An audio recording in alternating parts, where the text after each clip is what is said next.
Meus irmãos, muito bom dia para aqueles com quem eu ainda não falei.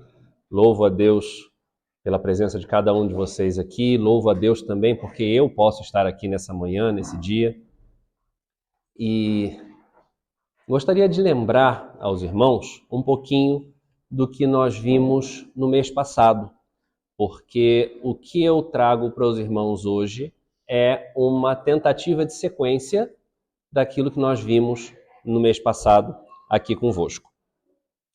No mês passado, nós vimos o chamado do profeta Isaías, quando ele tem a visão do alto e sublime trono, que a presença do Senhor se fez diante dele, em toda a sua majestade, de toda a forma possível para que um humano conseguisse ver. E, naquele momento, ele é tocado por um anjo do Senhor, por uma brasa viva do altar. Esse ato do anjo o purifica dos pecados dele e, a partir dali, ele é comissionado, ele é enviado com uma tarefa pelo próprio Deus para mandar a mensagem do Senhor para aquele povo que precisava ouvi-lo. E hoje nós vamos entender um pouco sobre o que é essa mensagem e, mais ainda, sobre o ambiente e as condições que nós vamos viver ao abraçar essa mensagem, ao abraçar essa missão. E eu gostaria de pensar primeiro com os irmãos sobre equipes de desporto.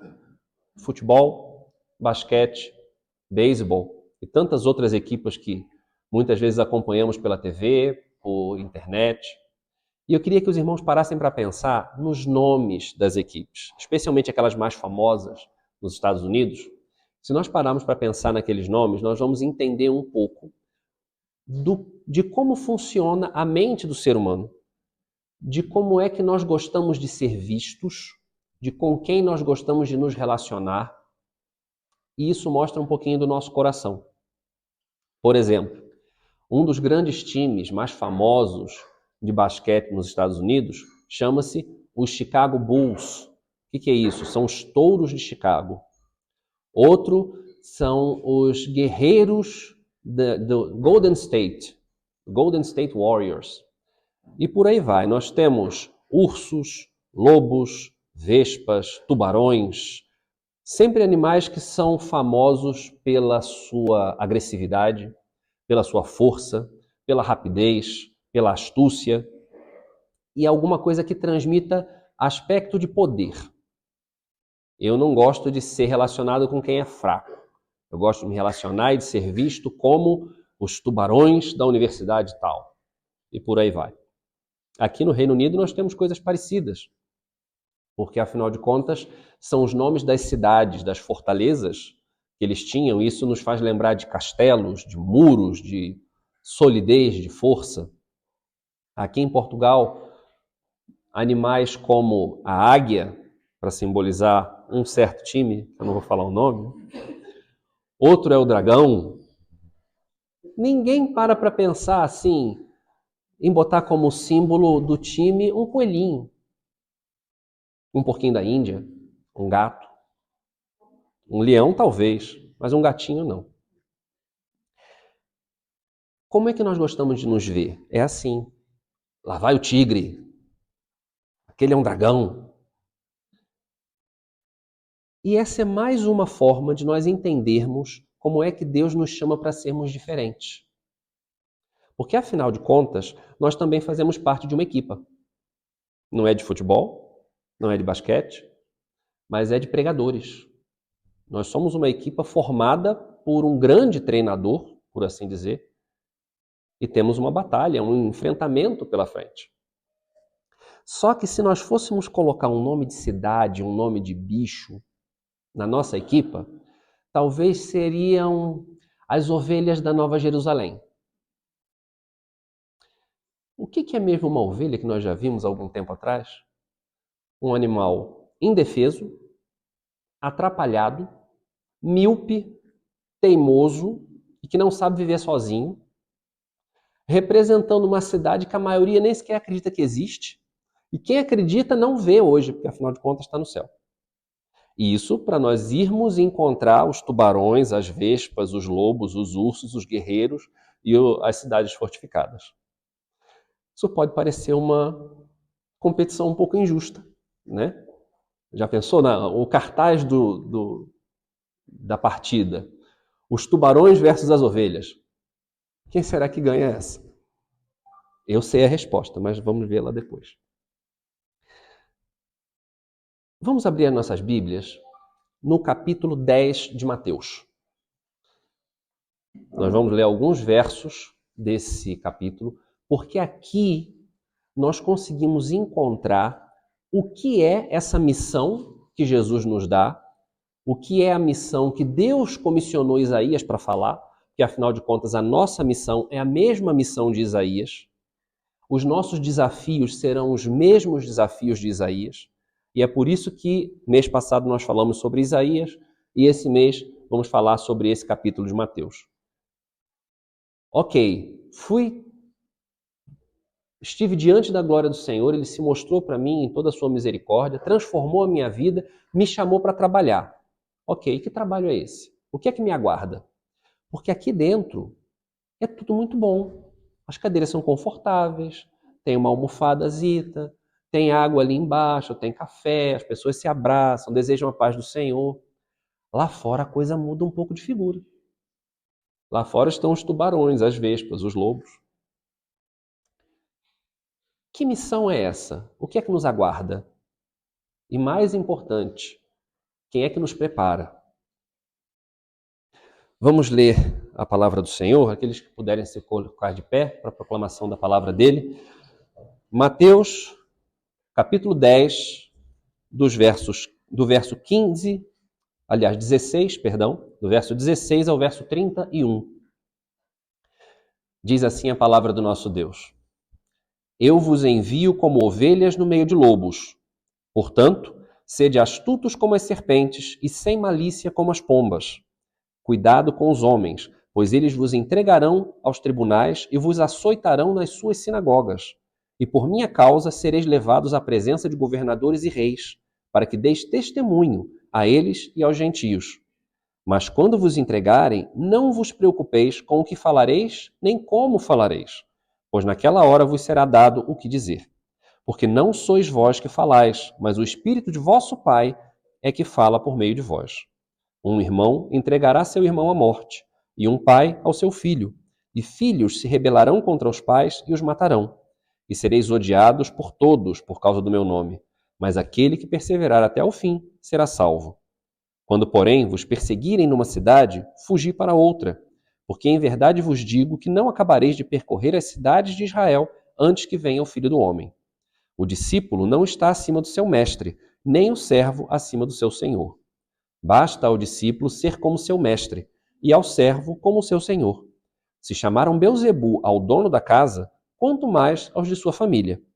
Portanto, não os temais, porque não há nada encoberto que não venha a ser revelado, nem escondido que não venha a ser conhecido. O que vos digo às escuras, dizei-o às claras, e o que vos é sussurrado ao ouvido, proclamai-o dos telhados. E não temais os que matam o corpo e não podem matar a alma. Pelo contrário, temei aquele que pode destruir no inferno tanto a alma quanto o corpo. Não se vendem 2 passarinhos por uma pequena moeda?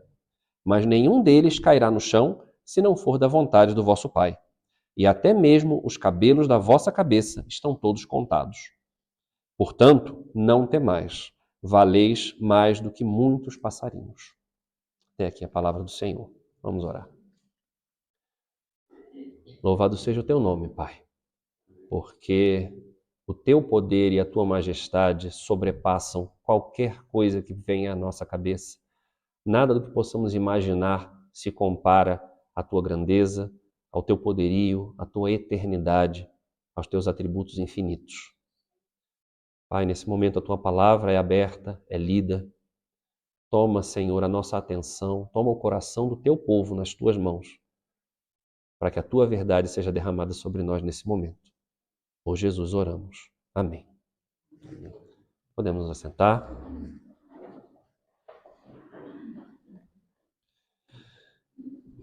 Meus irmãos, o que é que está a acontecer nesse episódio? O que aconteceu um pouco antes? Por que é que Jesus está a fazer o que está a fazer aqui agora? Se nós olharmos um pouquinho antes, no capítulo 9, nos versos 35 a 38, ele está diante de uma multidão e se compadece dessa multidão, olhando para eles e vendo como se fossem ovelhas que não têm pastor. Ou seja, eles precisavam de alguém que os guiasse.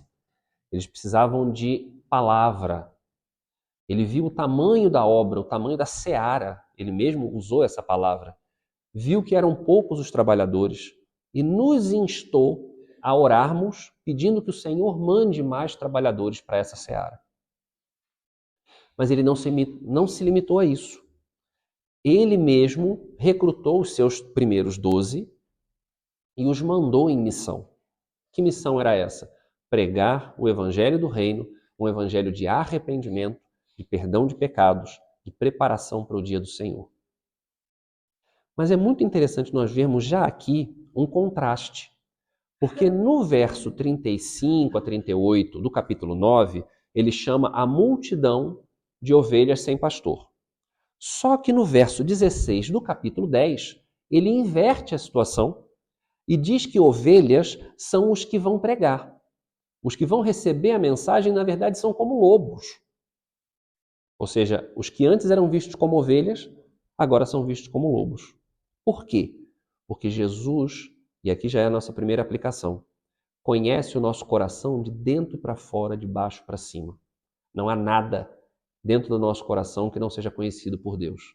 Ele sabe a imensa necessidade que todos nós temos dele. Mas ele também sabe que o pecado que mora do nosso coração, que tinge a nossa realidade, a nossa natureza, nos faz inimigos ferrenhos da mensagem do Evangelho. E só quem pode transformar isso em nós é o Espírito Santo. Então, irmãos, não precisamos e não podemos nos enganar quanto ao nosso próprio coração e quanto ao coração daqueles que estão lá fora para ouvir a palavra do Senhor. Alguns vão absorver aquela palavra com avidez, com ansiedade, com alegria, que foram tocados pelo Espírito Santo para isso. Mas outros vão ranger os dentes de raiva quando escutarem a mensagem de repreensão, porque é isso que é a mensagem de arrependimento e de contrição. Ninguém gosta de ser repreendido. Ninguém gosta de olhar para alguém, muitas vezes um desconhecido, e falar: os teus pecados vão te levar para a ruína. Então nós podemos e devemos esperar reações como reações de lobos lá fora. Aqui, nesse capítulo, a partir do verso 16, Jesus prepara os discípulos para uma série de dificuldades. Até o verso 16, até o verso 15, ele estava a dizer uma série de instruções. Vão primeiro as ovelhas da casa de Israel. De novo ele fala, as ovelhas perdidas da casa de Israel. Não levem nada dobrado, dependam do sustento que o Senhor vai providenciar. Uma série de dados, uma série de instruções. Agora são as precauções, os perigos que os discípulos iriam encontrar e que nós iremos encontrar também. Vamos dar uma recapitulada rápida no que é que nos espera lá fora.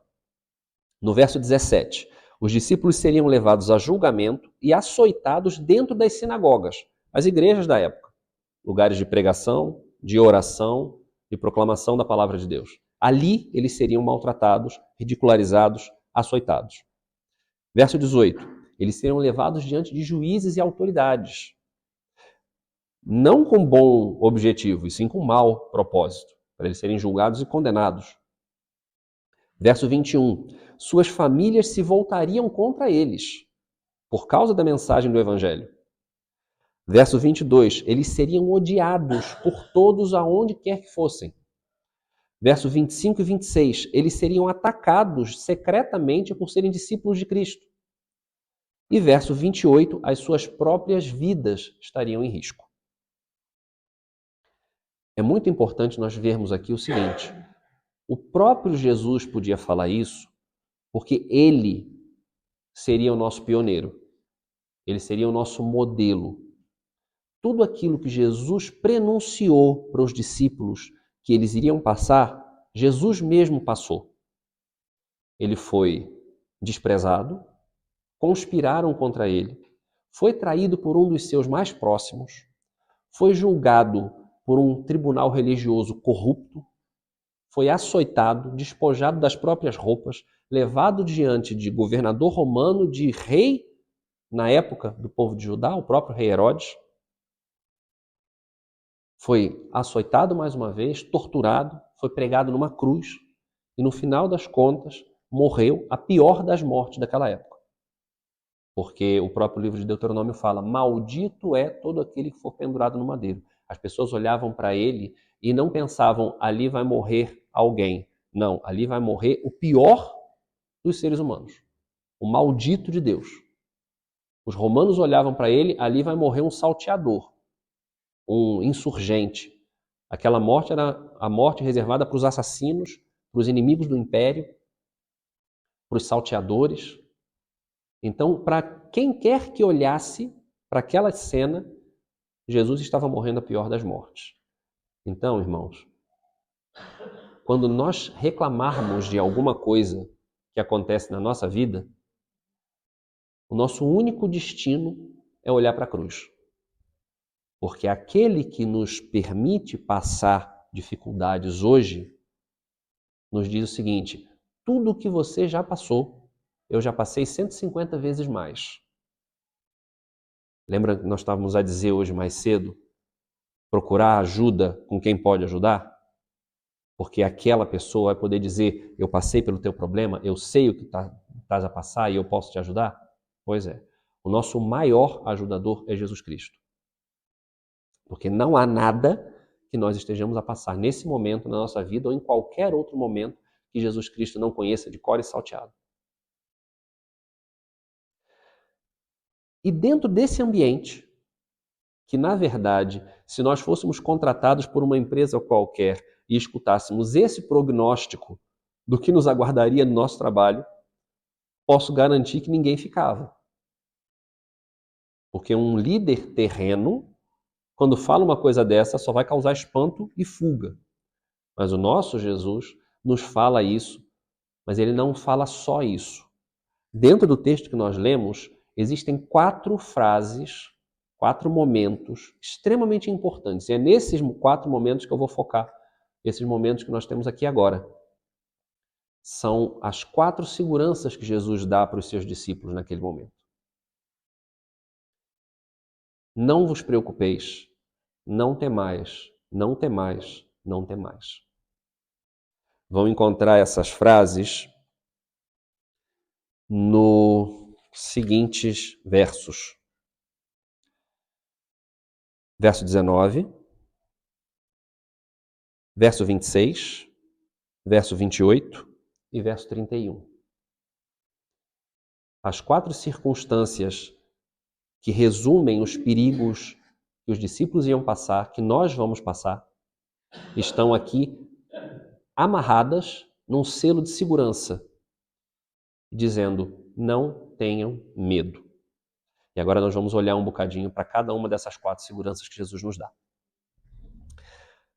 No verso 19, ele começa dizendo o seguinte: quando vos entregarem, não vos preocupeis com o que falareis, nem como falareis, pois naquela hora vos será dado o que dizer.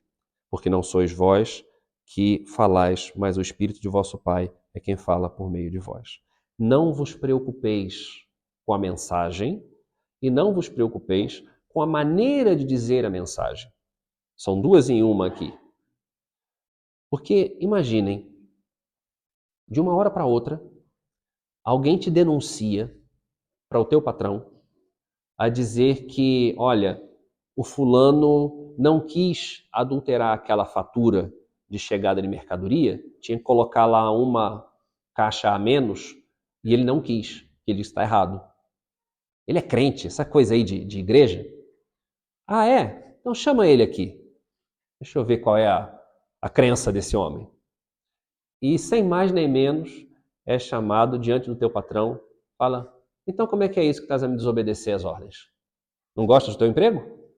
Queres ficar sem ordenado no final do mês?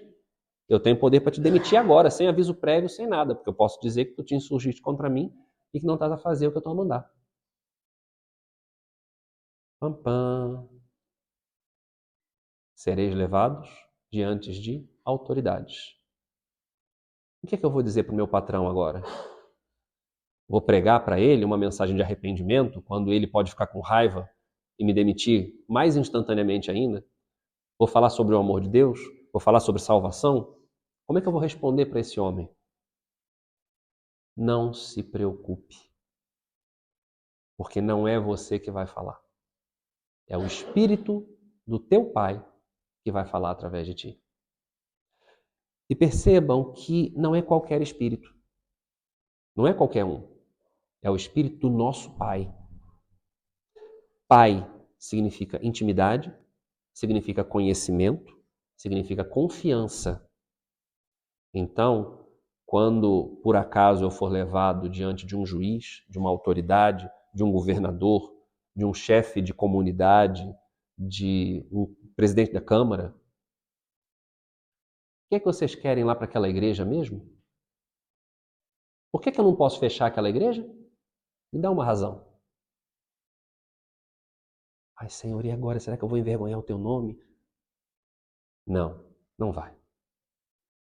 Porque os seus filhos são atendidos por Ele. Ele não deixa desamparados.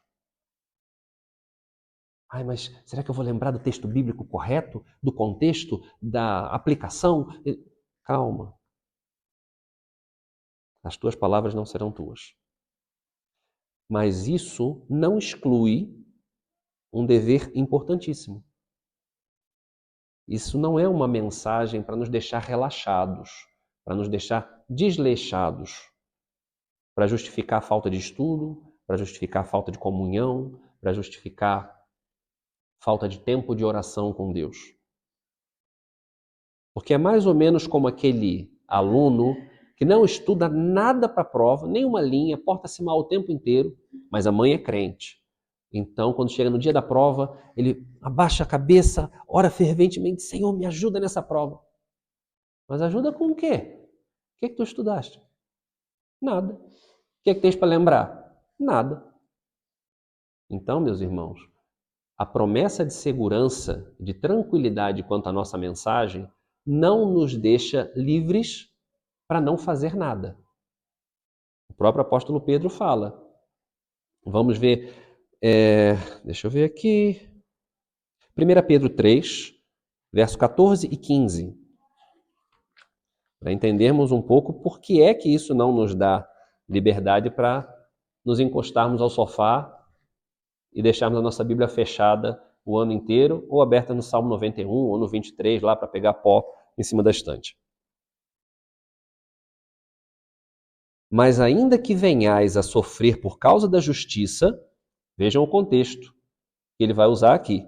Sofrimento por causa da justiça. Sereis abençoados. Não temais as suas ameaças, nem vos alarmeis. Antes, reverenciai a Cristo como Senhor no coração. Estais sempre preparados para responder a todo o que vos pedir a razão da esperança que há em vós. Mas fazei isso com mansidão e temor, tendo boa consciência, para os que caluniam o vosso bom procedimento em Cristo, fiquem envergonhados naquilo de que falam mal de vós. Então, meus irmãos, quando eu me preparo para responder ao que me perguntarem, eu estou a reverenciar Cristo como Senhor do meu coração e da minha vida.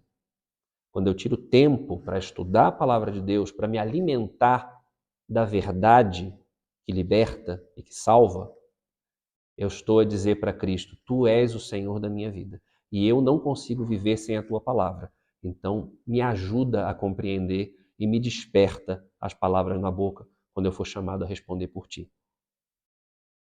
Essa é a primeira segurança que Ele nos dá.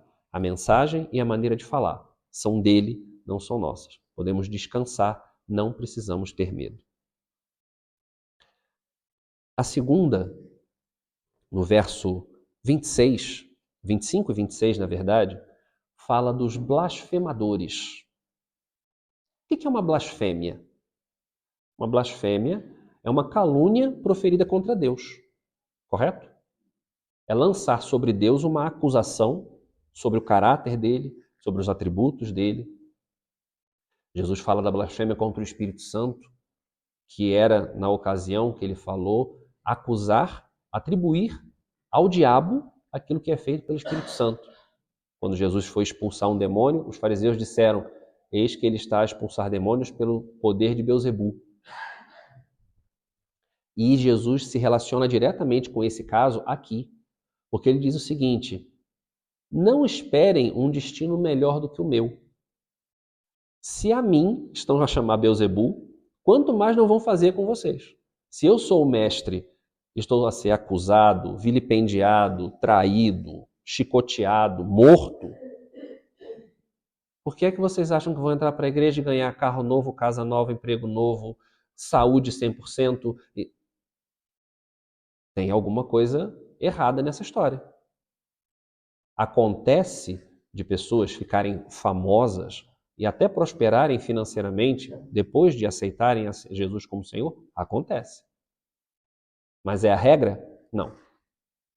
Acontece de pessoas serem queridas em torno no seu ambiente porque se tornaram cristãs? Acontece. É a regra? Não. Jesus foi chamado de servo do diabo. Por que que eu preciso ser chamado de homem de Deus em todo lugar que eu for? Tem coisa errada. E aqui nós podemos juntar a blasfêmia, já que é uma calúnia contra Deus, a própria calúnia. E o que é uma calúnia? Uma mentira que se espalha sobre alguém. Ou seja, nesse mesmo ambiente nós podemos pensar nas três coisas: calúnias, mentiras em geral e a própria blasfêmia. Jesus sofreu isso tudo. Devemos estar preparados para sofrer isto tudo também.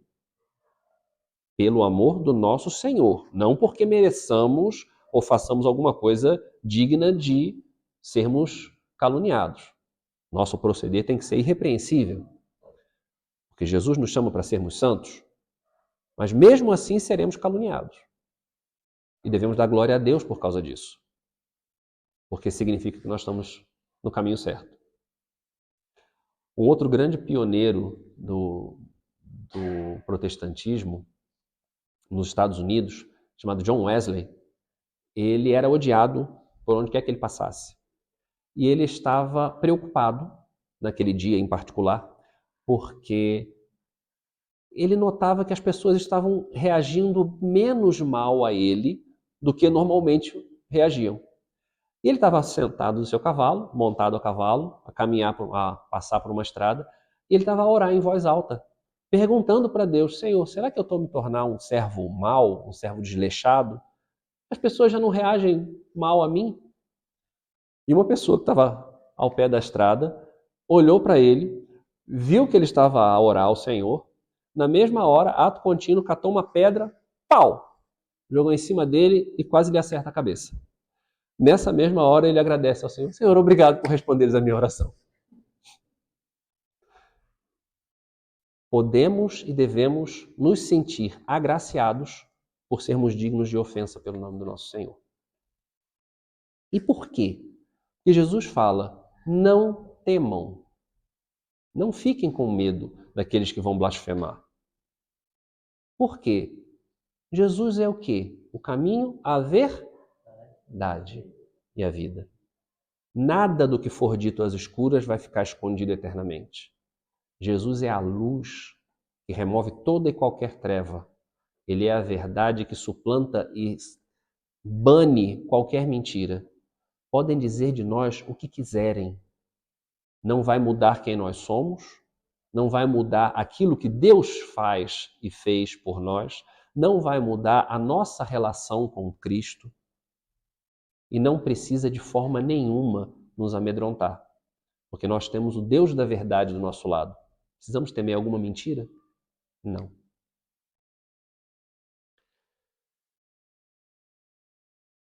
A mensagem da cruz acarreta o ódio do mundo. Já disse aqui e repito. Somos acusados das piores coisas. Mas precisamos ter os nossos olhos fixos do sacrifício de Cristo. E a verdade última e maior é Ele. Podemos nos apoiar, descansar na verdade de Jesus nas nossas vidas. Mas Jesus vai à frente e diz que a nossa própria vida entraria em risco. No verso 28, ele diz o seguinte: não temais os que matam o corpo e não podem matar a alma. Pelo contrário, temei aquele que pode destruir no inferno tanto a alma quanto o corpo. Eu não sei se é uma frase de conhecimento geral, mas eu escutava muito isso na minha família quando era jovem. Se cair, do chão não passa. Parece óbvio, mas na verdade funcionava dentro da minha família como um estímulo, quase um conforto. Porque era alguma coisa assim, continua, vai em frente, não desiste. Se cair do chão não passa, ou seja, vai te machucar um bocadinho, mas depois levantas e consegues o que querias. A diferença é o seguinte, se cair, dá para levantar. Mas quando conseguir o que quer, a recompensa vai ser imensa. Então vale a pena continuar tentando, mesmo que o risco de cair exista. O que Jesus estava a dizer, mais ou menos, era isso aqui. Vão tirar a tua vida? Vão encurtar a tua vida aí em 10, 20, 30 anos? Qual o problema? Tua vida eterna está comigo. Percebem a diferença de perspectiva? Na verdade, aqui, ele está perguntando quem é que vais temer? De quem é que vais te precaver? Quem é que vai guardar a tua vida? Vais ter medo daqueles que podem te tirar alguns anos de vida nessa vida? Ou vais ter medo daquele que é o dono das chaves da morte e do inferno? Lá em Apocalipse 1, verso 8, se eu não me engano, João cai praticamente morto diante da glória do ser que ele vê. Mas ele diz o seguinte, aliás, verso 18. Verso 17, João diz, quando o vi, caí a seus pés como se estivesse morto. Então ele pôs a mão direita sobre mim e disse, não temas. Jesus gosta dessa frase, né? Não temas. Eu sou o primeiro e o último. Eu sou o que vive. Fui morto, mas agora estou aqui. Vivo para todo o sempre e tenho as chaves da morte e do inferno. O inferno pertence ao diabo? O diabo é o senhor do inferno? Como tantos filmes e desenhos animados e crendices e tradições dizem por aí? Vais para o inferno a ser espetado pelo tridente do diabo? Não. O inferno foi preparado para o diabo e seus anjos. Ele está condenado àquele lugar. Ele não vai reinar sobre aquele lugar, nunca reinou e não reina hoje. Não precisamos ter medo do diabo ou daquilo que ele vai nos fazer no inferno, porque não é ele quem faz absolutamente nada no inferno. Nós precisamos saber quem é o dono das coisas. O dono da morte e o dono do inferno é Deus.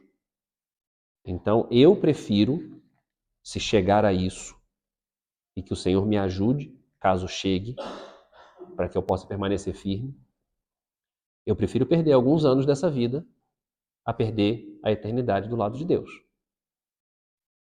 Posso sofrer aqui, posso passar problemas, posso perder partes do meu corpo, como tantas pessoas já perderam por causa do nome de Cristo. Posso perder minha vida. Podemos perder a vida. Mas é tão transitório, é tão pouco perto do prêmio que nós temos a guardar por nós. Será que é mesmo tão importante nós mantermos a nossa vida aqui do jeito que está e por causa disso colocar em jogo a nossa eternidade? Pensemos nisso, irmãos, porque às vezes nós ficamos com medo de dar testemunho para alguém por sermos prejudicados no emprego, sermos ridicularizados numa escola, sermos mal vistos na vizinhança. E olha que eu estou a dizer de questões simples, não estou a falar de questões de vida ou morte. Mas até nas menores, nós temos medo. E Jesus fala, não tenham medo. A missão para a qual eu vos chamei, eu sou o dono dela. E eu sou o dono da recompensa por ela. Não temam pela vida de vocês. A vida eterna de vocês está guardada nas minhas mãos. E isso nos leva a tomar algumas decisões difíceis, né? Cristo ou os meus amigos? Cristo ou a minha mãe? O meu filho?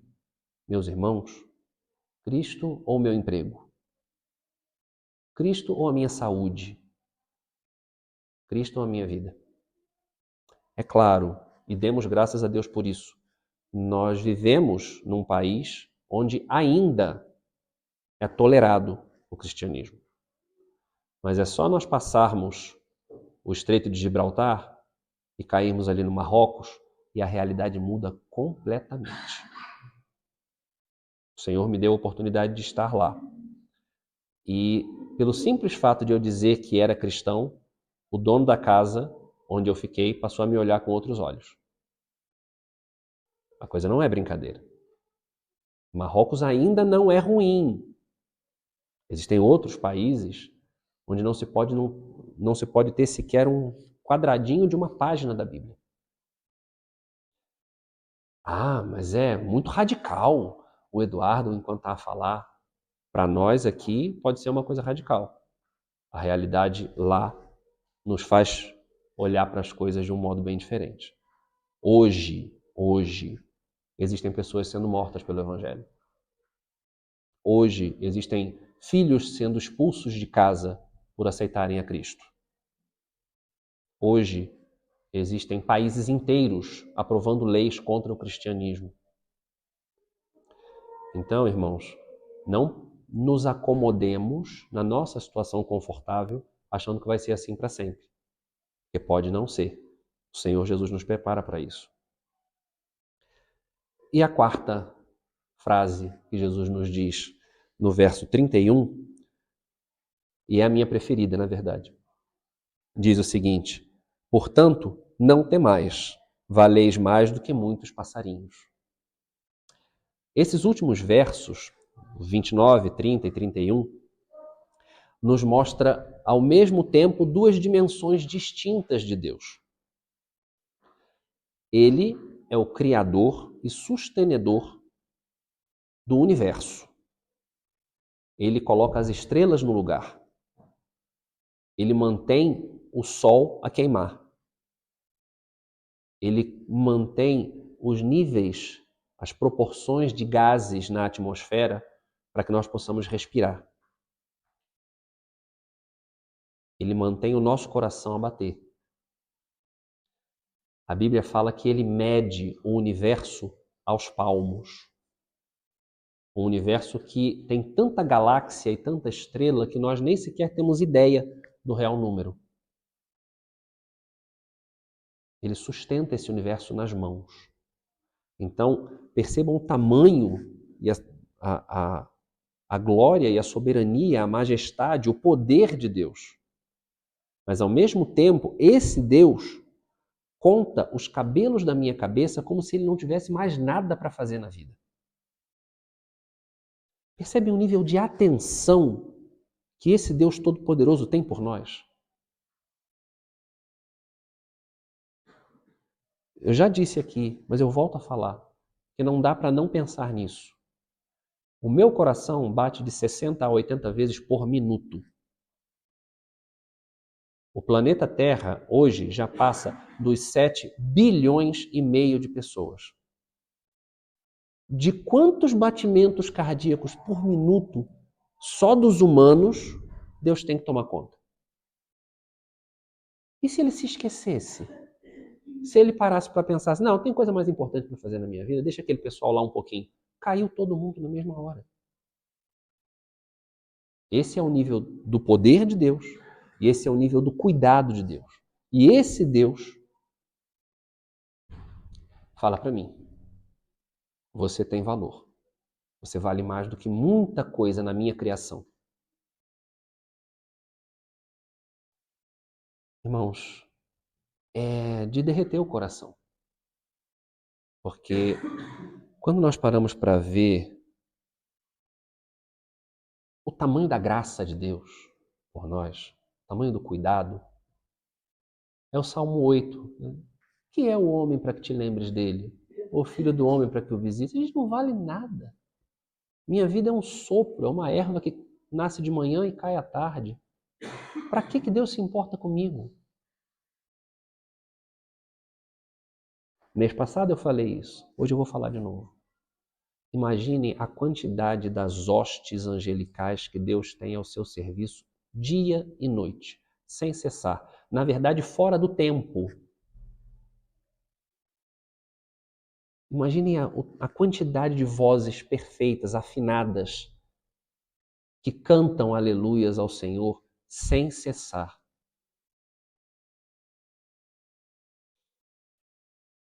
Mas não bastou. Ele queria a nossa voz nesse coral. Ele nos chama para cantar para Ele. Ele quer a nossa adoração. Para isso Ele nos redimiu. Para isso Ele nos sustenta. Para isso Ele nos promete vida eterna. Para adorarmos a Ele pela eternidade, para desfrutarmos da presença dEle pela eternidade. Esse é o Deus que nós servimos. Esse é o Deus que fala, não tenham medo. Eu sou o primeiro e o último. Não tenham medo. Eu estou convosco todos os dias até a consumação dos séculos. Não tenham medo. Vocês têm valor aos meus olhos. Eu coloquei valor em vocês quando eu mandei o meu filho para morrer por vocês numa cruz. E ele nos chama. Agora vem trabalhar para mim. Porque esse mundo tem data de validade. Mas eu ainda tenho muita gente dentro desse mundo que vocês não sabem quem são, que eu quero que cantem para mim, que eu quero que me adorem, que eu quero que vivam eternamente comigo. Com vocês também. Quero que sejam teus irmãos. Então vai lá e prega.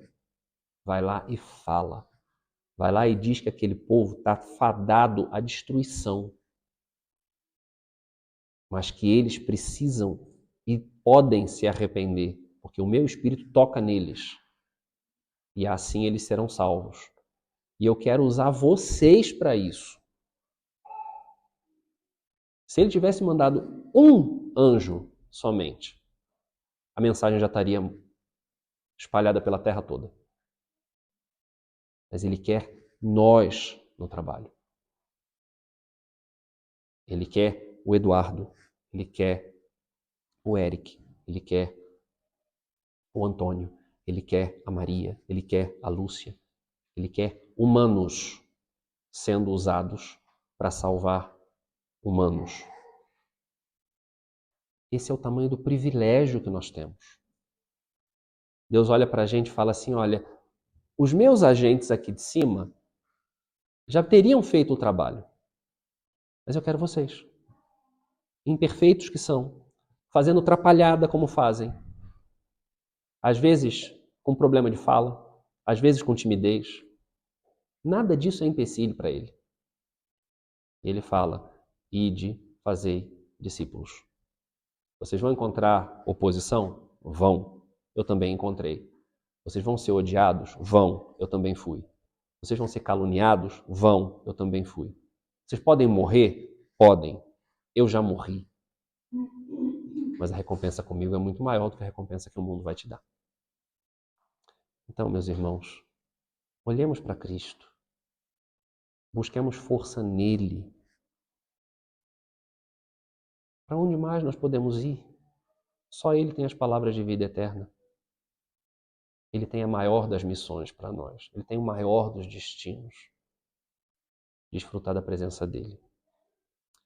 Que o Senhor nos incomode. Que o Senhor não nos deixe ficar sentados. Não nos deixe no nosso conforto. E nos dê a alegria de participar do estabelecimento do reino dEle nessa terra pela eternidade.